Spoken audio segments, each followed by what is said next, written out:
And they will not get a chance to return this one as it's through the end zone for a touchback. Now we take a glance at the offense as they work their way back out for their first possession of the second half. And they'll just simply be looking to build off the confidence of the last time out where they scored a touchdown. And confidence is powerful, isn't it? When you've scored once, you feel like you can go back out there and get it done again. Doesn't matter what the defense throws at them. They feel like they're in a groove right now, and they want to get out there and show it. Yeah, hoping to stay in that groove here this go-around. And he powers his way up past the 30. It's a 6-yard pickup, and it gets him to 2nd and 4. And third quarter here, you've got the lead. This is where that strong run game can really benefit you. Stayed in bounds there, kept the clock going. I like all the points you just made there. And if you throw the football and it's incomplete, now you stop the clock, and you've helped out the guys on the other side of the ball. So keep it in the hands of those runners. Keep moving it. Keep grinding clock.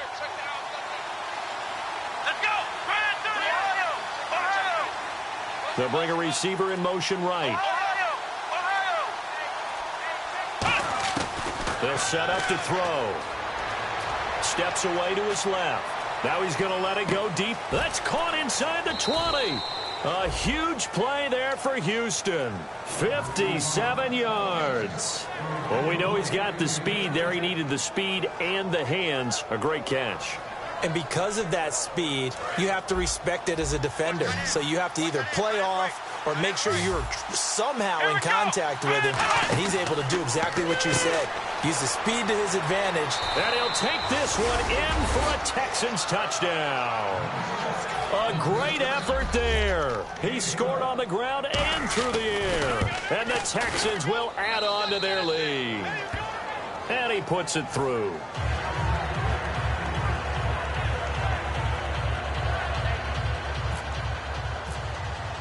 After the touchdown, here's McManus now to kick it away. This is fielded at the goal line.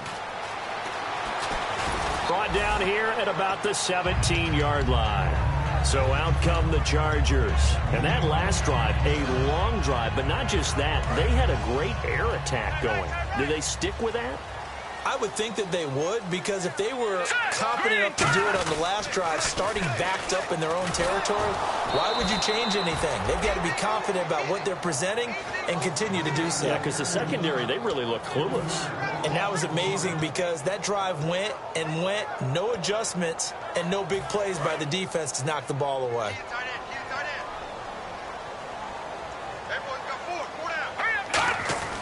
Back to throw. He's going to fire one deep over the middle. So the long attempt falls innocently to the ground, and it brings up third. The best receivers we know always tease their quarterbacks that, hey, no matter what you do, you cannot overthrow me. Well, guess what? That's exactly what happened on that play. Normally, they time it up pretty well, but on that one, he just overshot him. They come out 5 wide, 3 of them to the right side. Out of the gun now on third down. And he couldn't hang on to it through the contact. Incomplete. After watching him drop that slant, I can hear my old coach's voice ringing in my ears right now. You can't run with the ball until you catch it. Trying to get those rack yards before he secured it. Looks like the offense is going to take another shot here. They're going on 4th and 13. They're going to try and throw. And it is incomplete. Back now here on EA Sports.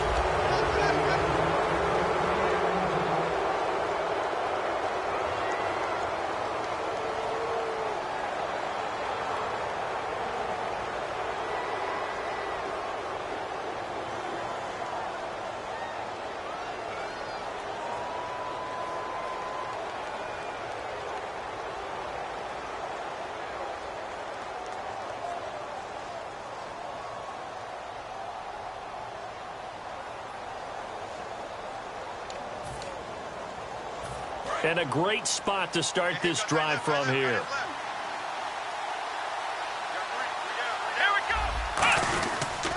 They'll give it to him right up the gut. And the big boys up front, they're going to stop him right at the line. And brought down there by a pair of Chargers on the stop. And in this situation with a lead fourth quarter, they're liking keeping the ball on the ground, I'm sure. That's just smart football, but you know the defense has to know it as well. They've got to stop them here. So now we're going to see that loading the box in a big way. 6, 7, 8, 9, whatever it's going to take, puts a little bit more pressure on your big offensive line. Back to throw now on 2nd and 10. And this is caught on the sideline. But no, they'll say out of bounds. He caught it but was not in bounds. Incomplete.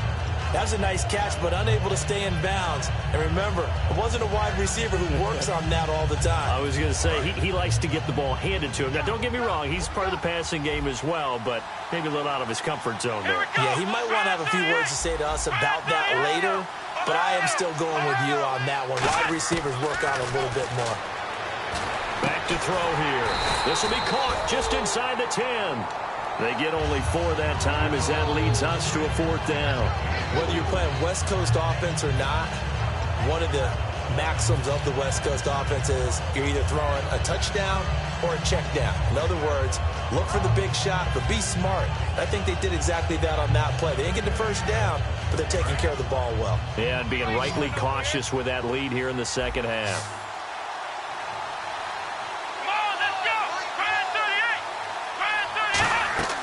He'll look to throw. That's going to be caught at the 10-yard line. The Texans tried it, but they come up empty here on 4th. And the Charger defense stands tall, and they get the football back. And now San Diego getting set to go. And this offense last time turned it over, went for it on 4th, didn't get it. They're lucky, though, because no points against the team on the board, but we'll see how they respond. Yeah, they've got to get a lot of credit to their defensive teammates, don't they? They had their backs on that last series, and because they did so, that allows the coach to still stay aggressive on offense and maybe go for it again in a similar situation. I was going to say, maybe makes that offense feel good when you know you've got a defense making stands like that. Yeah, that'll loosen up things a little bit, won't it? Maybe you'll play a little bit better the next time you have the ball. Offense still needing 10 yards, 2nd down. Another pistol look here. Here's a play fake as they set up to throw. Buying time to his left.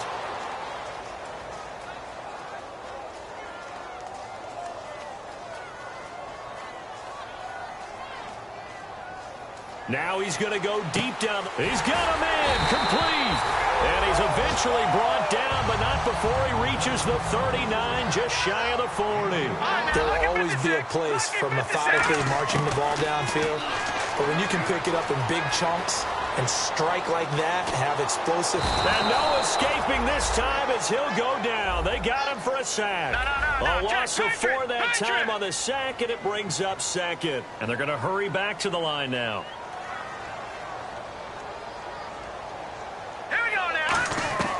Now a shotgun snap as they'll look to throw. Oh, the ball comes out on the hit, but they'll say it's incomplete. The Pro Bowler DeAndre Hopkins, the intended receiver, and it's 3rd down. Not too many things get to a quarterback of this magnitude, but I think it's safe to say that pressure can get to any quarterback. He's obviously a great franchise quarterback, but felt the pressure, threw it incomplete. So the D-line's going to spread out. Now on 3rd and long, they'll look to throw. And incomplete. The contact made the ball roam free and brings up 4th down. And they're indeed going to go for it here on 4th down. So trailing here in the last quarter. Let's see how this plays out. Got to try it here. He's back to throw. He'll rifle this one deep. And is this intercepted? It is. It's intercepted. A great read, and it's picked off. And they will take over at the 26-yard line. And now out comes Houston. And last time they were stopped on 4th down. Had a drive stalled out. We'll see how they respond this go-around. I'm eager to see what their mindset is, because moving the ball, feeling good, and then that abrupt stop on 4th down, do they go back to the bench and go, oh, boy, they've got something for us? Or do they go to the bench and say, we blew it ourselves, let's get back out there and move the ball again? And is it different when you get stopped on 4th versus punt? Is that more motivation for the defense, a little more confidence? I think as a defense, you're so excited with a 4th down stop. Making them punt, that's your goal anyway. But a 4th down stop, that's almost a sign of disrespect that they went for it in the first place. And when you get that, you feel great about yourselves. I absolutely love the run right there. This guy's known for his quickness, but also for his speed, and he's able to get to the second level almost before you blink if you give him any type of blocking. Always talk about slot receivers, and they're usually known as quicker than fast. In this case, we've got a guy who's quick and fast, and he used it to great advantage. Time for a break. We'll come back to wrap this one up after this.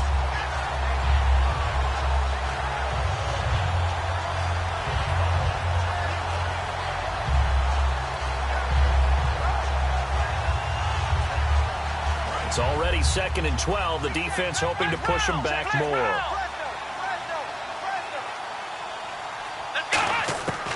Now they'll switch it up here and look to throw. Flushed out right. And he finds a man on the crossing route. That one goes for 36 yards. So the defense blitzed. A nice job picking that up, completing the pass. And how in sync was the quarterback and his center on that play? They saw the blitz, made the appropriate calls, got the line engaged because now they know there are going to be extra guys coming at the quarterback, so they got their assignments down pat and kept them away from him, and he's able to step up in the pocket and fire one now for a really good strike. That one looks like he'll throw here. Firing quickly here, and that's complete. A gain of 6 there on first.